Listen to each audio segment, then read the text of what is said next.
Alright, kiddos, sit down. I'm about to tell you a story. A story about the time when Italy declared war on itself. Oh, okay, not exactly.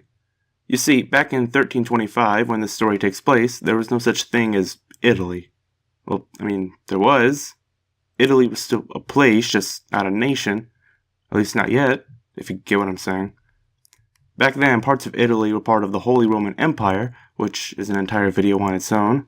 To put it simply, the Holy Roman Empire wasn't exactly an empire, but a collection of small states, mostly of Germanic ethnicity, led by an emperor who was elected by certain chosen elector states.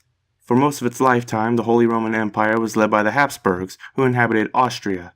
One group that was in the Holy Roman Empire were the Italians. So that means Italy wasn't one big nation, it was just an assortment of smaller states that had Italians inside them. If you don't understand, I suggest you watch Emperor Tigerstar's video on this.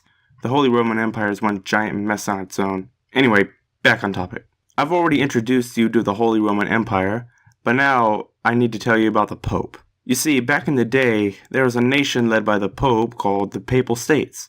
It's basically a larger Vatican City, but only the Papal States has its alliances and would intervene in political affairs, yada yada. Back then, the Papal States and the Holy Roman Empire were not exactly getting along. The War of the Bucket is a result of the 300-year-long struggle between the Pope-led Guelphs and the Austrian-led Ghibellines in Italy? Is that how you say it?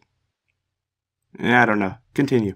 The two states we'll be focusing on in this video are Modena and Bologna. The War of the Bucket started when Modenese soldiers stole a bucket from a city well in Bologna and decided to gloat and show off their accomplishment. Bologna decided to retaliate and gathered a small force of 32,000 men. Seems like a reasonable number to me.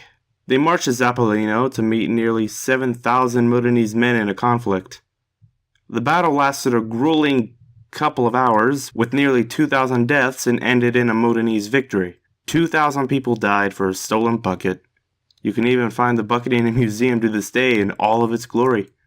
So I guess if there's any lesson we should learn from this, is that you should never steal, because if you do, people will die. Stay safe, kiddos.